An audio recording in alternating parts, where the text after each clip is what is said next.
Baik, Assalamualaikum warahmatullahi wabarakatuh.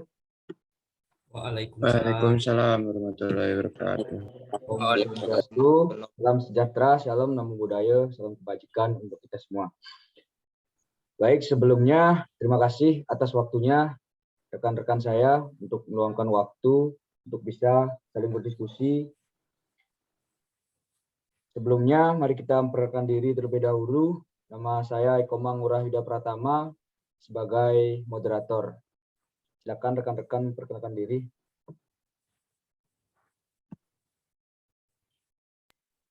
Nama saya Madya Praja Fian Wida Firmansyah, NPP 310486 dari kelas H5. Baik, selanjutnya. Madya Praja Muhammad Amar Lutfi dari kelas A6 asal pendaftaran Sumatera Selatan. Selanjutnya. Madya Praja Muhammad Ahmad asal pendaftaran Provinsi Riau kelas 5. Selanjutnya.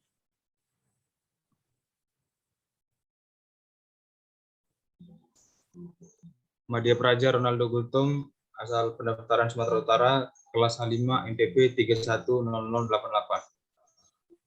Selanjutnya.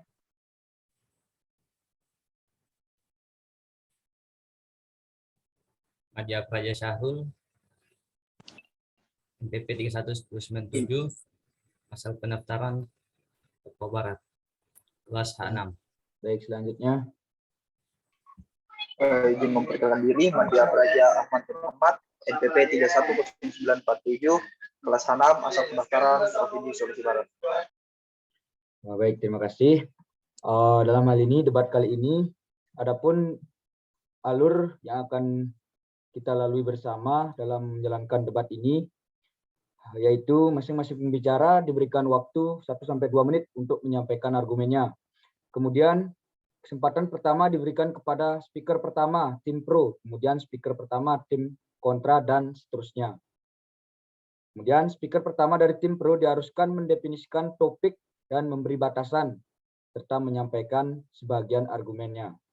Speaker pertama dari tim kontra diharuskan memberikan bantahan terhadap pembicara pertama tim pro dan menyampaikan argumen-argumennya. Speaker kedua dari tim pro memberikan bantahan terhadap speaker pertama dari tim kontra serta menambah dan memperdalam argumen timnya. Speaker kedua dari tim kontra memberikan bantahan terhadap speaker pertama dan kedua dari tim pro serta menambah dan memperdalam argumen timnya. Speaker ketiga dari tim pro memberikan bantahan terhadap argumen dari speaker 1 dan 2 lalu memberikan kesimpulan.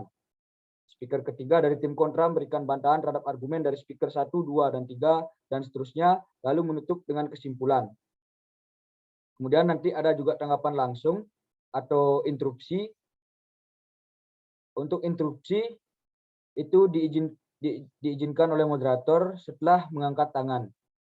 Kemudian kalau yang terakhir, moderator menyampaikan hasil notulen dan menutup sesi debat serta menyampaikan kesimpulan. Nah, adapun mosi yang kita angkat pada hari ini yaitu UU nomor 7 tahun 2004 yang khususnya di pasal 9. Nah,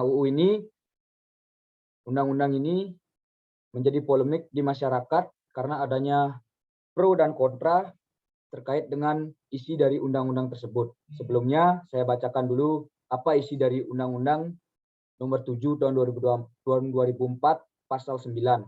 Ayat pertama atau ayat 1 yaitu hak guna usaha air dapat diberikan kepada perseorangan atau badan usaha dengan izin dari pemerintah atau pemerintah dari daerah sesuai dengan kewenangannya. Kemudian ayat 2, pemegang hak guna usaha air dapat mengalirkan air di atas tanah orang lain berdasarkan persetujuan dari pemegang hak atas tanah yang bersangkutan. Kemudian yang ketiga, persetujuan sebagaimana dimaksud pada ayat 2 dapat berupa kesepakatan ganti kerugian atau kompensasi. Nah, dari isi dari undang-undang UU nomor 7 tahun 2004 pasal 9 ini itu banyak mengatakan itu bertentangan dengan UUD 1945 pasal 33 ayat 2 dan ayat 3. Namun di sisi lain juga ada yang mendukung di mana pemerintah mempunyai kewajiban untuk menghormati, melindungi, dan memenuhi hak masyarakat atas air. Untuk itu, pemerintah haruslah mengutamakan pemenuhan hak asasi atas air dibandingkan dengan kepentingan lain. Atau dalam hal ini, pemerintah diwajibkan untuk mengatur pemenuhan hak atas air kepada masyarakat. Nah, selanjutnya, karena kita sudah menghadirkan pembicara yang mendukung dan membantah dari adanya undang-undang ini, baik saya berikan waktu dan kesempatan kepada speaker pertama atau pembicara pertama dari tim pro, Saudara Amar, silakan menyampaikan pendapatnya. Baiklah, Madya Praja Muhammad Ahmad Lutfi dari kelas 6, saya akan menyampaikan pendapat saya mengenai UU yang telah dilampirkan tadi. Menurut saya, pasal tersebut sangat tepat untuk diterapkan pada masyarakat Indonesia, karena sejatinya seluruh kawasan yang bersifat umum dan terbuka pada masyarakat haruslah dimiliki pemerintah agar tidak disalahgunakan oleh oknum yang tidak bertanggung jawab. Dalam hal ini, pemerintah dapat mengontrol dan mengatur jalannya air pada masyarakat. Adanya UU yang telah dilampirkan akan semangat membantu pemerintah dalam segi ekonomi karena berdirinya badan usaha atau perusahaan yang bertumpu pada kepemilikan air, maka akan ada pajak yang diberikan pada pemerintah yang jelas akan dialokasikan pada APBN. Para tuan hak usaha air juga akan menguntungkan dan membantu para tuan tanah yang tanahnya terlewati atau terpakai oleh mereka. Jadi dalam hal ini masyarakat dan pemerintah akan diuntungkan. Undang-undang yang ditetapkan pada tahun 2004 ini sangat relevan pada kebutuhan masyarakat dan juga membantu pemerintah dalam sektor ekonomi. Baiklah, sekian. Baik, terima kasih, Saudara Amar. Diteruskan. Baik, terima kasih Saudara Amar sudah menyampaikan argumennya terkait dengan UU nomor 7 tahun 2004 pasal 9, yang mana argumennya tersebut sangat mendukung adanya UU nomor 7 tahun 2004. Nah, saya berikan waktu dan kesempatan untuk speaker atau pembicara tim kontra, dipersilakan untuk memberikan argumennya.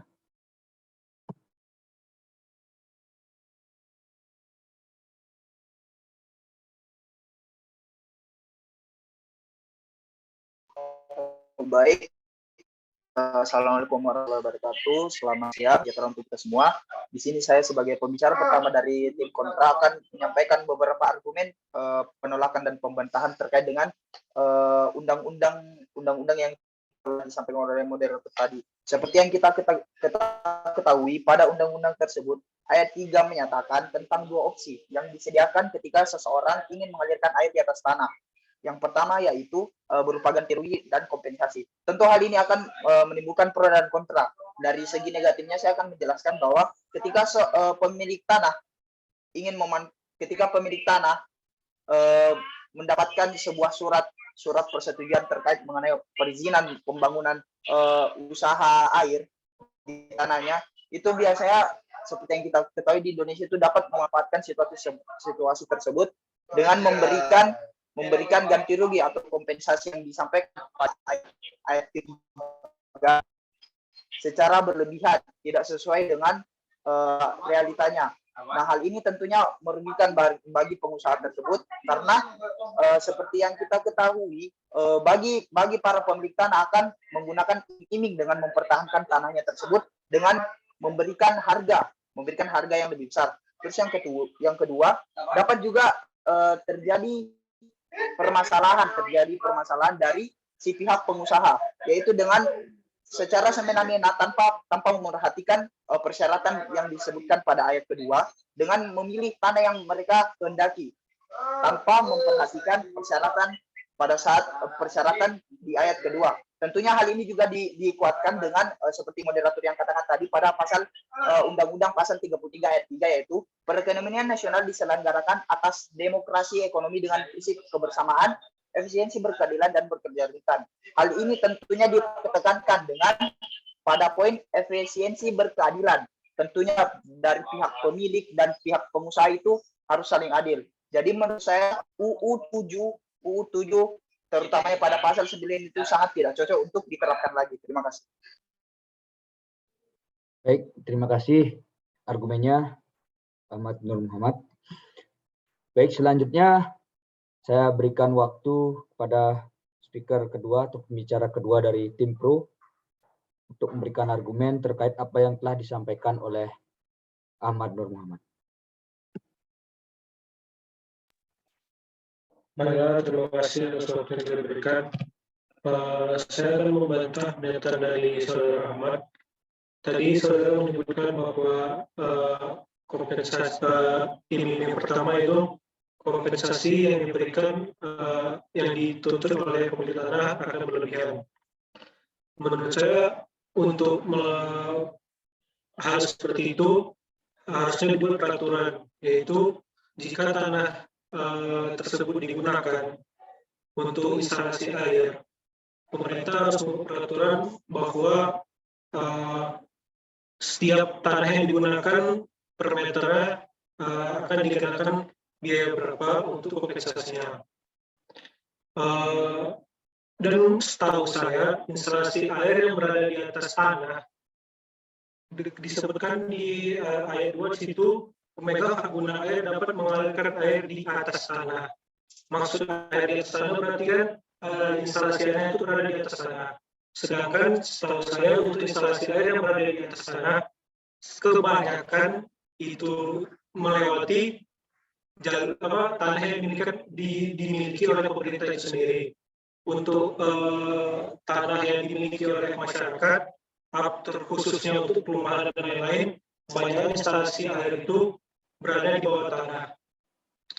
Dan untuk yang kedua yang kompensasi yang diberikan oleh pemilik usaha, tadi saudara bilang kalau misalnya pemegang hak usaha memiliki kebebasan untuk memilih tanah mana saja yang akan dilalui untuk instalasi air.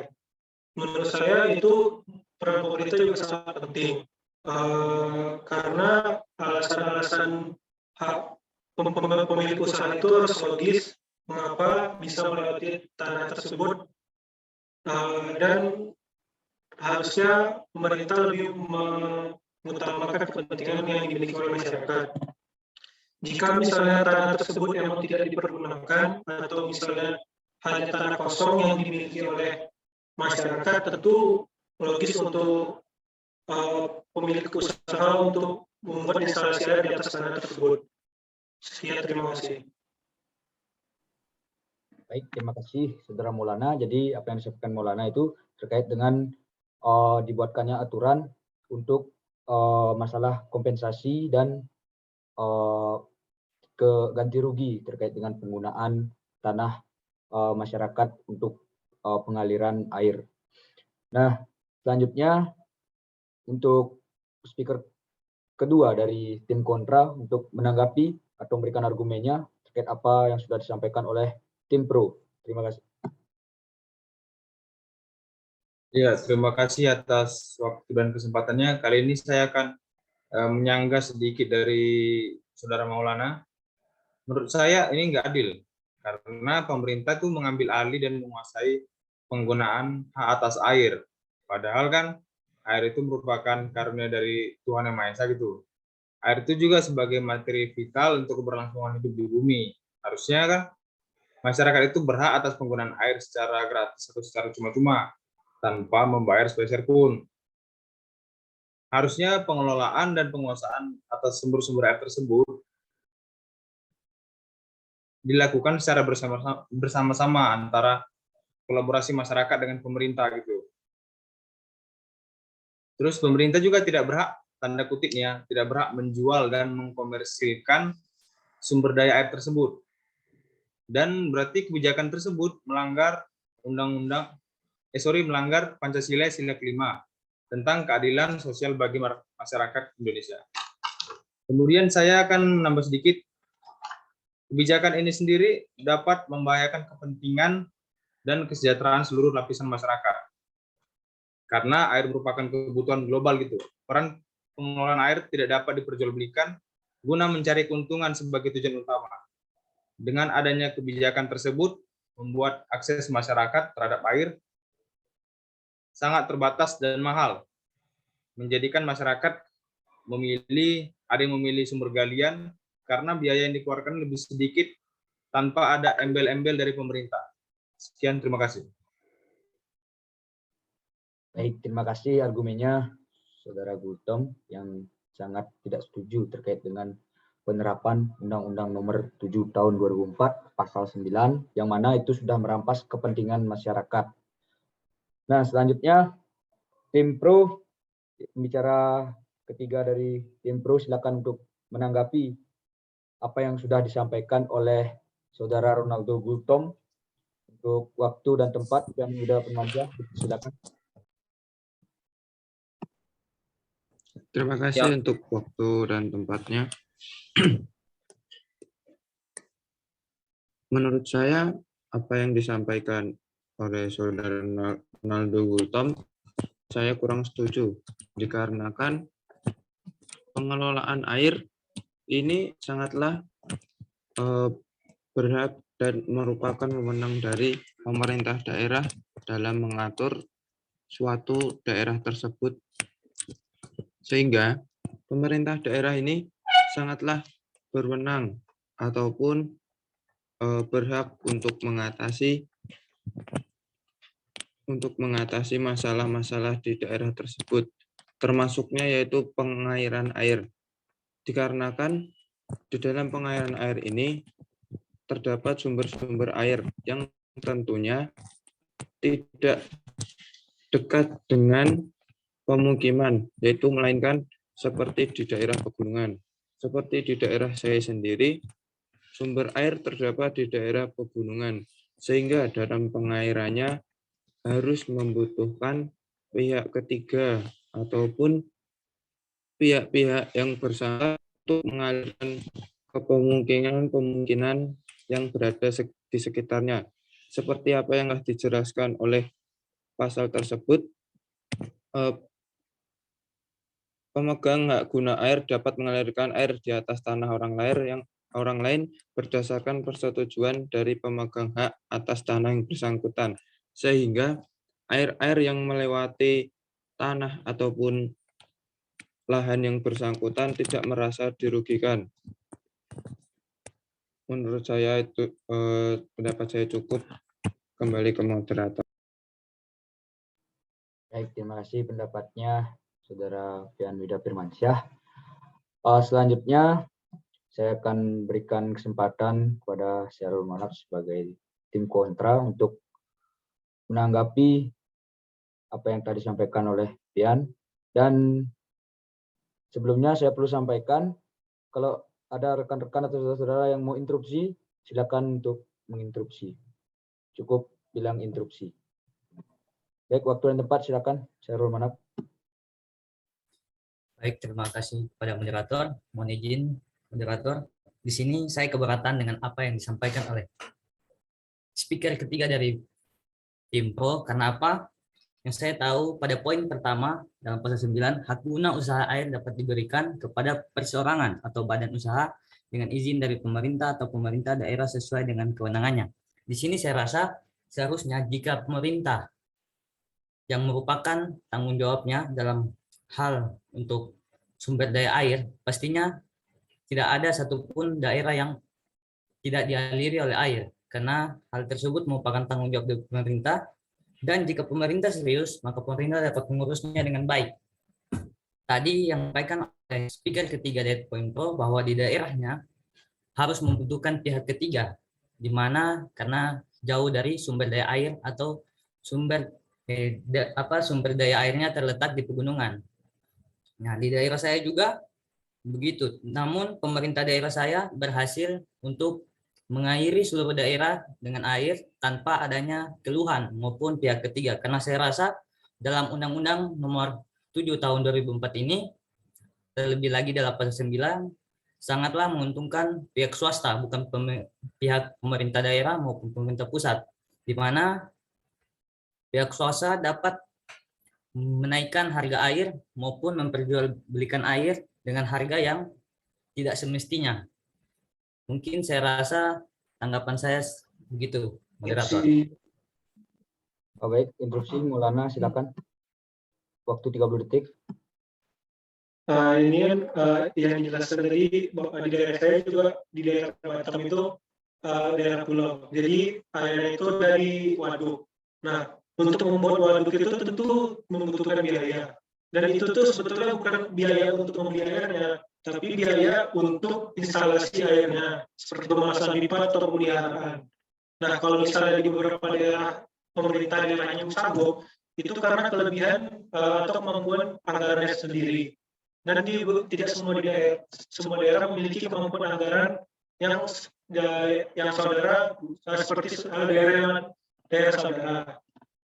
Jadi pemerintah di sini bukan memanfaatkan menjual air, tapi untuk kebutuhan pemeliharaan instalasi air tersebut. Dan di beberapa daerah lain biasanya kebanyakan juga memiliki pompa air sendiri di rumah masing-masing. Tapi ya di beberapa daerah tidak memiliki itu. Nah, sekian, terima kasih. Baik, terima kasih interupsinya, Saudara Maulana. Baik, selanjutnya pada pembicara keempat dari tim Pro, silakan menyampaikan sanggahan atau bantahan terhadap apa yang telah disampaikan oleh Syahrul Manaf atau mungkin menambahkan dari apa yang telah disampaikan oleh Maulana.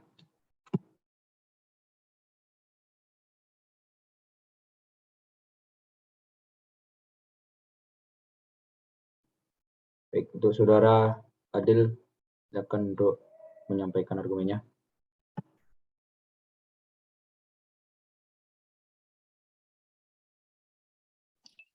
Baik, ini yang menurut saya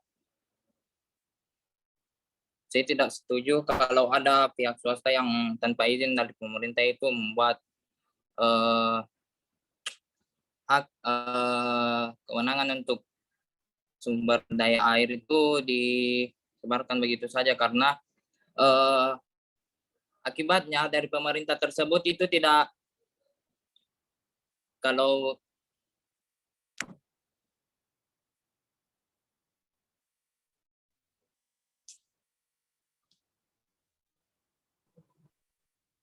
Mohon izin Saudara Adil, silakan untuk melanjutkan bicaraannya atau argumennya.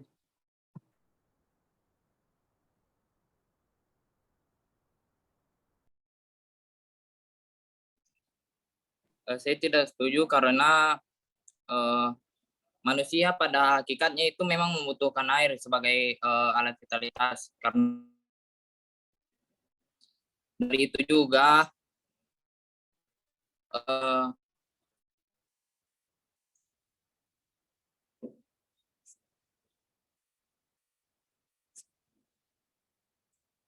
Interupsi.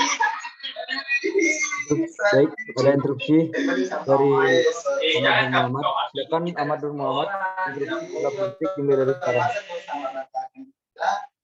Baik, seperti yang disampaikan oleh Saudara Adil tentang ketidaksetujuannya mengenai pemerintah, itulah yang kami perkuat saat ini. Hal ini juga dapat kami perkuat dengan pemerintah di sini hanya sebagai penjamin, tidak turun tangan langsung untuk mengurus hal-hal yang berkaitan dengan hak guna pakai air tersebut. Penggunaan hak guna pakai air atau hak guna usaha air hanya pemerintah turun andil hanya untuk menjamin saja, menjamin agar seluruh air yang ada di daerah tersebut itu terbagi secara rata dan secara adil. Terima kasih.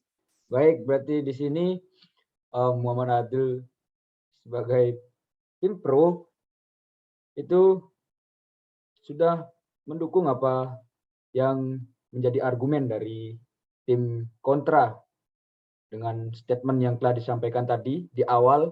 Sudah jelas kita dengar, saya tidak setuju. Mungkin ada dari argumen dan kesimpulan dari tim Pro. Baik, Amar, silakan Saudara Amar, waktu dan tempat 30 detik, saya persilakan. Baiklah, saya disampaikan oleh Ahmad Nur Muhammad. Secara tidak langsung, ketidaksetujuan atas UU yang telah ditetapkan ini mengarah kepada takutnya terjadi monopoli, oligopoli atau yang kita kenal dengan persaingan yang tidak sehat. Sedangkan larangan praktek monopoli dan persaingan usaha tidak sehat telah ditetapkan pada Undang-Undang Republik Indonesia Nomor 5 Tahun 1998. Undang-undang ini jelas melarang adanya monopoli ataupun persaingan tidak sehat lain.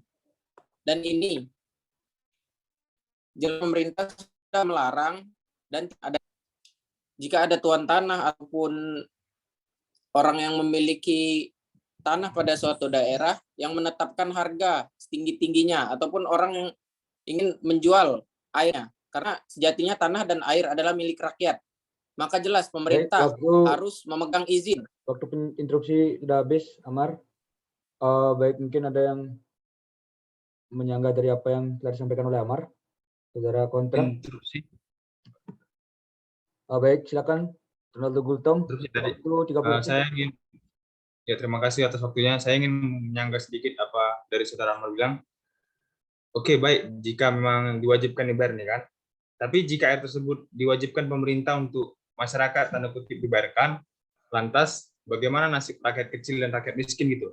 Yang katanya di Pancasila sila keempat kan, mereka kan berhak nih mengemukakan suara mereka mengenai masyarakat tidak mampu untuk membayar air tersebut.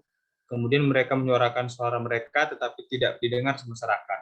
Jadi kan tidak bisa dipukul semua sama rata gitu. Terima kasih. Baik, terima kasih Ronaldo Gultom. Jadi ada sebuah pertanyaan dari Ronaldo Gultom, bagaimana dengan masyarakat miskin terkait dengan hak untuk mendapatkan air? Mungkin dari tim Pro ada argumen atau pendapat yang ingin disampaikan, silakan tim Pro. Baiklah, saya akan menanggapi pertanyaan dari Ronaldo Gultom. Tentu pemerintah harus memberikan subsidi. Nah, itulah gunanya subsidi. Dari semua hasil yang dihasilkan oleh pemerintah, misalnya seperti minyak, gas, kan selalu ada subsidi yang diberikan pemerintah. Kita logika saja, minyak juga merupakan hasil dari bumi. Nah, berarti itu juga hak atas masyarakat, tetapi juga diperjualbelikan kan. Hal itu menjadi tentunya menjadi pertentangan seharusnya. Tapi karena itu menjadi badan usaha milik negara, yang hasilnya dari rakyat untuk rakyat, hal itu tidak menjadi pertentangan. Jika tidak mampu, maka pemerintah bisa dapat memberikan subsidi. Apalagi subsidi untuk air yang seharusnya dan kebanyakan di daerah kumuh banyak mobil air. Terima kasih. Baik, apa yang disampaikan Maulana tadi terkait dengan subsidi. Jadi masyarakat miskin tersebut mendapatkan subsidi. Diberikan contoh kepada tim kontra itu terkait dengan minyak bumi, itu juga merupakan sumber daya yang dihasilkan oleh bumi, maka itu juga mendapatkan subsidi dan mengapa diperjualbelikan. Mungkin ada pendapat lagi atau argumen terkait dengan apa yang disampaikan Maulana. Baik, Syahrul, silakan. Manajemen moderator, ya, yang terkait dengan apa statement yang dikeluarkan oleh saudara Maulana tentang subsidi. Sekarang begini saudara, lihat saja kenyataan sekarang. Subsidi yang saya rasa itu tidak pernah terbagi secara merata. Buktinya sekarang di Jakarta, apa yang kita lihat subsidi tidak terbagi secara merata. Apapun itu subsidi, mulai dari minyak, bahan pangan, makan, ataupun yang lain-lain. Di mana subsidi, di setiap pembagian subsidi, pasti ada terjadi perebutan, dengan nyawa. Karena itu, subsidi belum tentu terbagi secara merata, dan saya rasa itu merupakan tanggung jawab pemerintah yang harusnya dapat melihat lagi bagaimana tentang rakyat-rakyat yang di bawah yang menerima subsidi. Karena yang saya tahu juga subsidi masih diterima sebagian masyarakat yang mampu. Begitu moderator. Baik, terima kasih Saudara Syahrul. Terkait penyampaiannya, yaitu subsidi itu juga tidak merata. Mungkin tim Pro mau menyampaikan pendapat dan menyampaikan kesimpulan untuk sesi debat kali ini. Silakan waktu dan tempat untuk tim Pro. Baiklah, interupsi. Saya akan interupsi ya ini. Jadi tim Pro silakan menyampaikan sanggahan dari Syahrul dan langsung memberikan kesimpulan.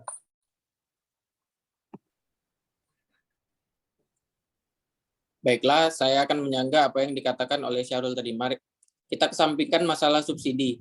Sekarang kita kembali ke topik masalah air. Air yang dijual harganya beragam. Ada yang harganya tinggi dan ada yang rendah. Sedangkan itu secara tidak langsung menyuruh masyarakat untuk memilah kepada ekonominya masing-masing, sanggup atau tidak. Kalau sanggup, dia memilih harga yang sesuai dengan kantongnya. Jika masyarakat menengah ke bawah, berarti dia ada air-air yang perusahaan yang kecil-kecilan, mungkin bukan seperti pabrik-pabrik yang besar, seperti Aqua dan Le Mineral, mungkin harganya mungkin terlalu tinggi bagi mereka. Mereka bisa memilih opsi air yang lebih rendah harganya, sesuai dengan kantong mereka sendiri. Terima kasih. Jadi kesimpulan dari tim pro apa? Silakan tim pro, waktu dan tempat. Berarti, baiklah, saya akan menyampaikan kesimpulannya. Berarti UU nomor 7 tahun 2004 pasal 9 ini sangat relevan untuk masyarakat, karena UU ini memiliki timbal balik atau simbiosis mutualisme antara pemerintah dan rakyat. Karena pada sejatinya orang yang ingin menanamkan saham atau orang yang mendirikan perusahaan air kepada pemerintah, ia punya uang dan ia juga perlu izin pemerintah, karena sejatinya semua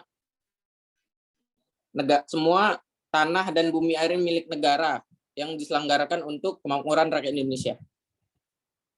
Baik, terima kasih Saudara Amar sebagai tim pro. Baik, karena ini tidak ada interupsi lagi, silakan untuk tim kontra untuk memberikan argumen terakhir serta kesimpulan untuk menutup debat kali ini. Silakan untuk tim kontra, waktu dan tempat dipersilakan. Manajemen moderator, memang betul yang dikatakan oleh Saudara Amar, pastinya ada simbiosis mutualisme, di mana setiap ada hubungan pasti ada keuntungan maupun kerugian. Tetapi di sini saya membantah bahwa terkait dengan harga air maupun apapun itu, saya membantah karena di sini secara nyata bahwa praktik monopoli dipraktikkan. Dan yang saya tahu bahwa undang-undang ini tidak cocok untuk dijalankan di Indonesia. Sebagaimana pada tahun 2015 untuk Undang-Undang Nomor 7 tahun 2004 dibatalkan dikarenakan satu, tidak sesuai dengan apa yang ada di dalam Pancasila. Lalu yang kedua, undang-undang ini sangat menguntungkan pihak swasta, baik itu praktik monopoli dari debit air, harga air maupun lainnya. Mungkin begitu moderator. Baik, terima kasih Saudara Syahrul. Mungkin ada tambahan kesimpulan lagi dari tim kontra? Apakah sudah cukup apa yang telah disampaikan oleh Syahrul? Saya ingin menambahkan sedikit dari Saudara Syahrul. Mengenai kebijakan dan undang-undang ini sebenarnya sangat tidak cocok gitu, karena kan banyak melanggar dari Pancasila sendiri, kemudian banyak melanggar dari undang-undang sendiri. Contohnya UUD 1945 yang dilanggar itu terdapat pada pasal 33 UUD 1945 yang menegaskan bahwa bumi, air, dan kekayaan alam yang terkandung di dalamnya dapat dikuasai oleh negara dan dipergunakan untuk sebesar-besarnya. Sekian, terima kasih. Baik, terima kasih. Mari kita berikan aplaus kepada tim pro dan tim kontra.